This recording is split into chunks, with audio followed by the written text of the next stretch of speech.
नमस्कार दोस्तों, स्वागत है आपका हमारे चैनल में।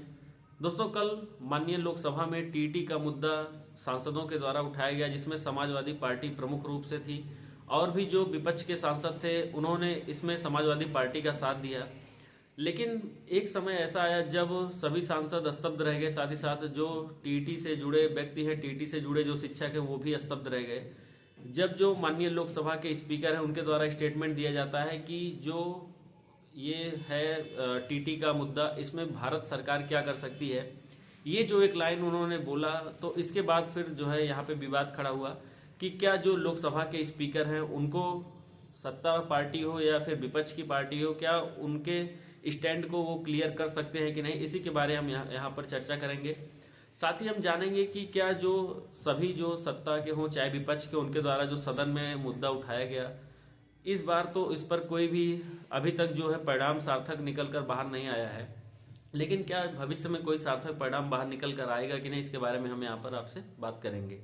और हम जानेंगे कि जो धर्मेंद्र प्रधान जी हैं, क्या उनका कोई एक स्टेटमेंट अभी तक ना आना ये शिक्षकों के हित में कितना है, उसके बारे में हम यहाँ पर बात करेंगे।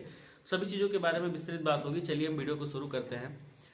देखिए, सबसे पहले हम अगर बात करें कि जो कल सदन में हुआ उसके बारे में, देखिए ये बहुत ही एक तरीके से कहें तो अशोभनीय और अप्रिय घटना है। माननीय लोकसभा के स्पीकर को जब सत्ता के जो नेता होते हैं और विपक्ष के जो नेता होते हैं, वो दोनों अपने चेयर से एक साथ उठते हैं और उनको फिर जो है ले जाकर उनके चेयर पर स्थापित करवाते हैं, तो वो उनसे यही उम्मीद रखते हैं कि वो चाहे पक्ष के हों चाहे विपक्ष के हों, दोनों को एक समान रूप से देखेंगे, दोनों के प्रति एक समान व्यवहार वो करेंगे। लेकिन जैसा कि कल आप लोगों ने देखा कि जब टीटी का मुद्दा उठाया गया, जो माननीय सपा के सांसद हैं उनके द्वारा, साथ ही साथ जो सपा के और विपक्ष के और भी सांसद थे, उन्होंने पुरजोर तरीके से उसका समर्थन किया। तब यहाँ पर जो लोकसभा के स्पीकर हैं ओम बिरला जी, उन्होंने कहा कि इसमें भारत सरकार क्या कर सकती है। तो इससे दो प्रश्न खड़े होते हैं कि इसमें भारत सरकार क्या कर सकती है। इसका मतलब आप भारत सरकार के स्टैंड को क्लियर कर रहे हैं, आप भारत सरकार के स्टैंड को समझ रहे हैं, आप भारत सरकार का जो पक्ष है वो आपको पता है, तब आप ऐसा बोल रहे हैं, या फिर उस केस के बारे में आपको किसी भी तरीके की कोई जानकारी नहीं है, उसके बाद उसमें आप जो है बोल रहे हैं, उसका जो है अपने हिसाब से इंटरप्रिटेशन आप कर रहे हैं कि इसमें भारत सरकार कर सकती है कि नहीं। अब दो चीजें इसमें हैं। अगर हम बात करें कि भारत सरकार इसमें कर सकती है कि नहीं, तो माननीय लोकसभा के स्पीकर जी को अगर ये चीज मालूम होती कि इसमें सिर्फ और सिर्फ अब भारत सरकार ही कुछ कर सकती है, तो वो ऐसा स्टेटमेंट नहीं देते और इस स्टेटमेंट को देने से वो बचते। लेकिन उन्होंने एक बार भी नहीं कहा कि जो है ये मामला जो है मुझे पता नहीं है, मेरे संज्ञान नहीं है, या इस पर जो है कुछ बोलना बहुत ज्यादा जल्दबाजी होगी। उनके द्वारा स्पष्ट बोला गया कि इसमें भारत सरकार क्या कर सकती है।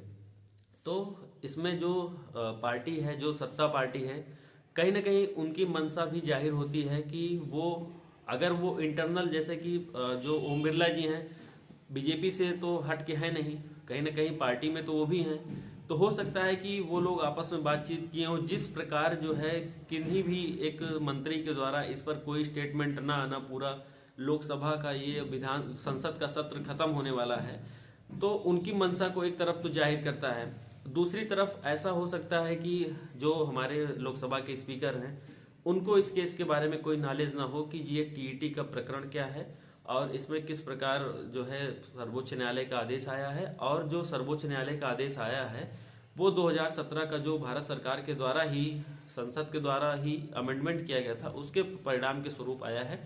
जैसा कि सजल देव के मामले में उन्होंने इंटरप्रिटेशन भी किया था अपना कि जो यह मेरा फैसला है 1 सितंबर 2025 का, ये कुछ नहीं, सिर्फ आरटी एक्ट जो की धारा 23(2) है उसका ही सिर्फ जो है ये विस्तृत व्याख्या है, उसका इंटरप्रिटेशन है।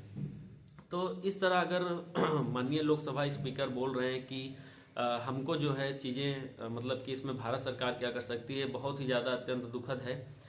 और मैं सभी जो शिक्षक साथी हैं उनसे निवेदन करना चाहूंगा कि जिस प्रकार आप लोगों ने अपने संगठन को मजबूती दी थी और संगठन के लोगों ने ज्ञापन देने का प्रयास किया, आप लोग अब आगे जो है जब बजट सत्र आएगा संभवतः, तो उसमें जो है इसको एक प्रश्न के रूप में पूछने के लिए जरूर अपने सांसदों को कहिए।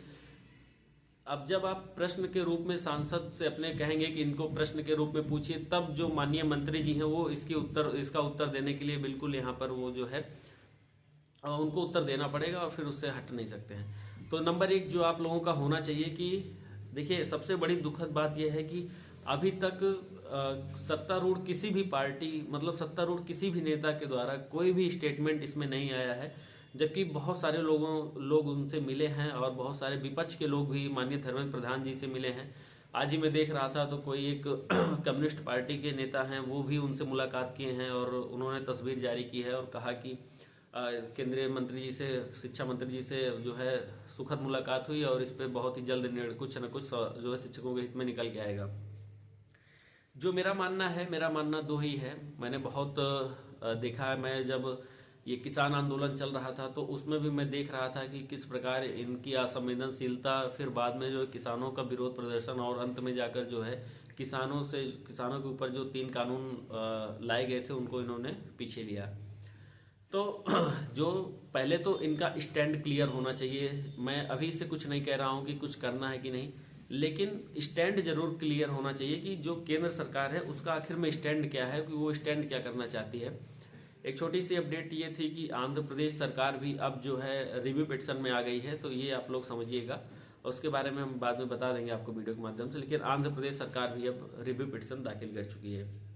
तो मेरा वही मानना है कि जो लोकसभा के स्पीकर द्वारा बोला गया, उनको ऐसी चीज़ें बिल्कुल नहीं बोलना चाहिए। ना वो किसी भी पार्टी के होते हैं, ना वो किसी पक्ष के होते हैं, वो बिल्कुल निष्पक्ष रहते हैं और निष्पक्ष तरीके से वो इसमें भारत सरकार क्या कर सकती है ऐसा नहीं बोलना चाहिए। वो माननीय मंत्री जी से बोल सकते थे कि माननीय मंत्री जी, अगर आप इस पर जवाब देना चाहते हो तो दे दीजिए, फिलहाल ये प्रश्न उत्तर काल का नहीं है मैटर, तो इसलिए आप बिल्कुल इसमें जो है चाहे जवाब दें चाहे जवाब ना दें। लेकिन उन्होंने जो ये कहा कि जो कि इसमें भारत सरकार क्या कर सकती है, इससे शिक्षक काफ़ी ज़्यादा निराश हुए हैं। और मैं शिक्षकों से बस एक ही चीज़ कहना चाहूँगा कि ये उनको जो है कानूनी ज्ञान नहीं था, या उनको इस मैटर पर भी बहुत ज़्यादा उनको पता नहीं है, इसलिए उन्होंने ऐसा बोला है। अगर उनको इस मैटर पे कुछ भी पता होता तो वो इतनी असंवेदनशील भाषा का प्रयोग ना करते, चाहे उनको इस मैटर पे कुछ करना होता या कुछ नहीं करना होता। जो मेरा कंक्लूजन यही निकल कर आ रहा है कि उनको इस मैटर पे बहुत अधिक जो है ज्ञान नहीं होगा। एक ज्ञापन उनको भी देने की आवश्यकता है।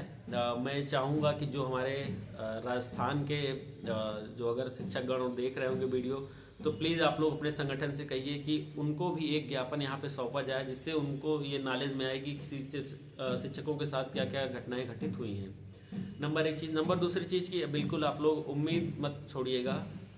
जो ये गवर्नमेंट है इसका हमेशा से यही चीज़ें रहा है कि पहले चीज़ों को एकदम ऊपर उठाइए, उसके बाद जो है जब एक हाइप बन जाएगा, मुद्दा बन जाएगा, उसके बाद फिर धीरे से आप लोगों को रिलीफ प्रदान कर दी जाएगी, जिससे फिर आप लोग भी खुश हो जाएंगे और फिर उनका माहौल भी क्रिएट हो जाएगा। तो ये चीज़ें भी इनके साथ हमेशा से रही आई हैं और ये चाहते हैं कि लोग विरोध प्रदर्शन करें, तब हमारा लाइफ टाइम आए और साथ ही साथ जो है पार्टी फिर उसके बाद इसको निस्तारित करे, तो एक बैग जो है सब चीज़ें एकदम शांत हो जाए, उसी बीच में एक आध दो काम अपना और भी करवा लेंगे।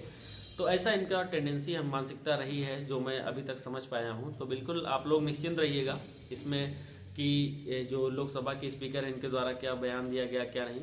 और जो ये सत्र था, मुझे पूर्ण आशा थी, जैसा कि अभी तो 377 वाले प्रश्न पे जवाब आएगा, लिखित रूप में आएगा, लेकिन कब आएगा अभी नहीं पता है।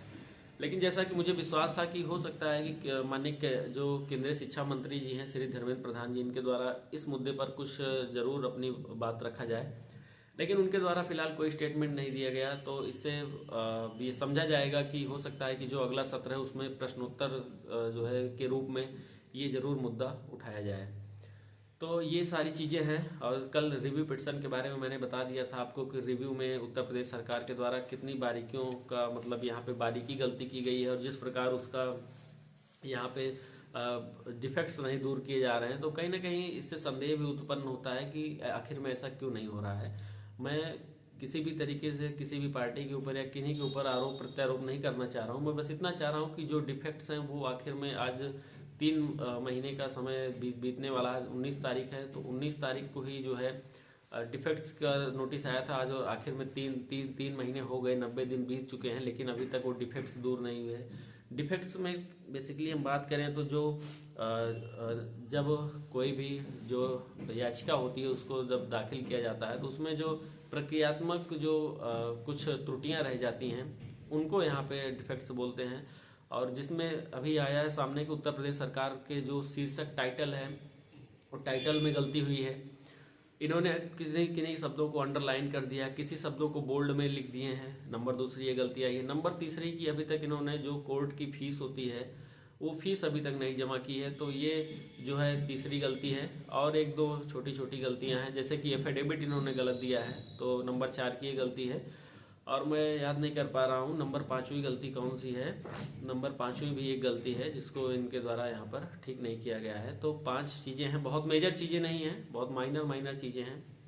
और तो आंध्र प्रदेश सरकार भी जो है अब इसमें पार्टी बन गई है, तो अब उन फिलहाल उनका भी डिफेक्ट आया है, और डिफेक्ट को उनको भी समय दिया गया है संभवतः जनवरी मंथ में ही। तो यहाँ पे अब देखना होगा कि क्या कुछ जो है कंक्लूजन निकलता है। फिलहाल ओवरऑल मैं अगर कंक्लूड करूंगा तो एक ही बात है कि जो माननीय लोकसभा के स्पीकर जी ने स्टेटमेंट दिया उसको बहुत आप लोग हाइप मत करिए, क्रिएट करिए। ऐसा स्टेटमेंट वो दे सकते हैं क्योंकि उनको इस मामले में कोई भी नॉलेज नहीं होगा। और जैसे ही जो ये सदन या किसी भी जो है सत्ता के व्यक्ति मिले, उनको जो है एक ज्ञापन जरूर पकड़ाया जाए, और राजस्थान के जो लोग हैं वो इस बार ओम बिरला जी को जरूर ज्ञापन दें कि ये मुद्दा क्या है, आखिर में पूरे देश का मामला है, तो इसमें जो है संविधान में संशोधन होना चाहिए। और हम लोग इसी तरीके से आपका बात तो हमेशा उठाते हैं, उठाते रहेंगे। बस प्लीज़ आप लोग चैनल पे जरूर जुड़ जाइए, और फिर हम जो है मिलते हैं किसी नेक्स्ट वीडियो में। तब तक के लिए बहुत बहुत धन्यवाद।